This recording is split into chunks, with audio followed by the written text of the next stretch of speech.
Derek Josie. I am a fourth generation dairy farmer in Tillamook, Oregon. There is no typical day in farming, but typical day I get up and I'm at work at 3 a.m.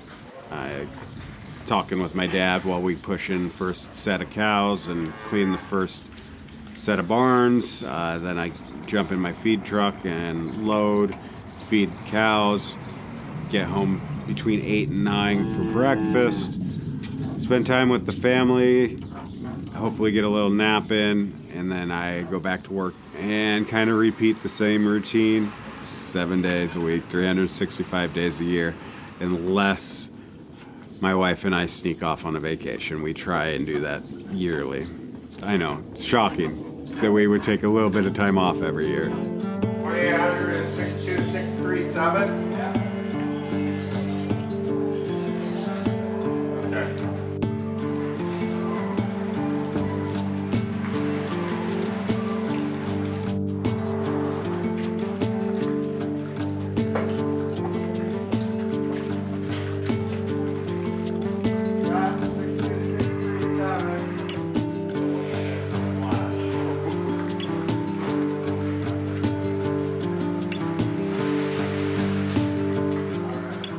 We are part of the Tillamook Co-op. There's about 80 of us that are member owners here in the Tillamook County. So anywhere you see the Tillamook branded cheese or other dairy products, that could have come from my farm. With our cows, we feed a TMR, which for non-dairy people, that's a total mix ration. It means we throw our hay, our grains, our silages, all of it in what is basically a big blender. And we have a Kirby mixer box on our feed truck, and it's built like a tank. You were feeding when we started. We always kind of mixed feed in with the feed, but it was a little different. Yeah. And then we went to the TMR, and it's just a lot easier. It's a better way to get your hay and your grain and your silage, whatever silage you're feeding, mixed all in one ration. It definitely cuts down on sorting.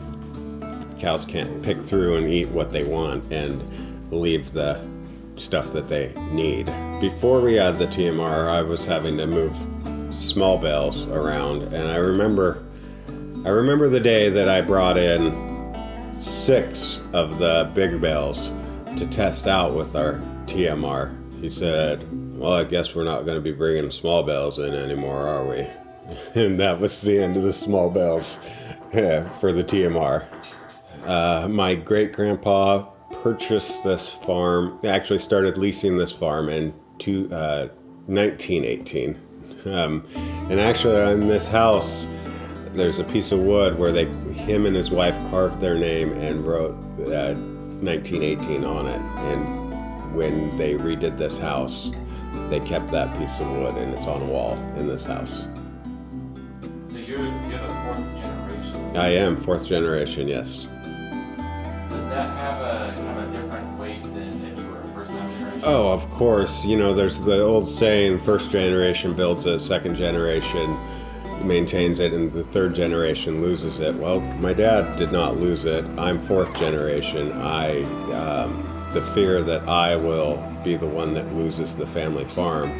I think every generation that weight gets heavier. We're working with family, being able to have your kids on farm. Family is the best. Sometimes it can be hard to separate the business from the family. And that's why I don't want to say a lot, but that's why family businesses fail at times, is because people don't learn how to separate the two. And I think we do a decent job of that. I'm not saying we're perfect. We've definitely had our heartburns at time or 10, but for the most part, when we come in the house, it's, we're dairy farmers. We're always talking about dairy farming, but we do know how to separate family from farming.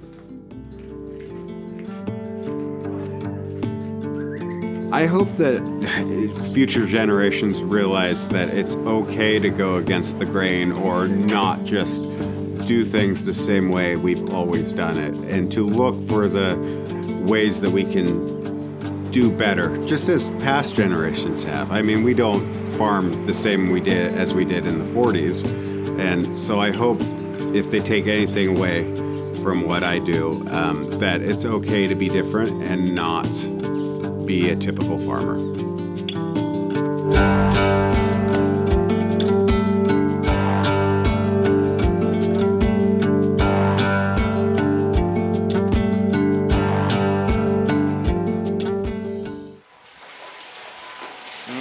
I mean, why not?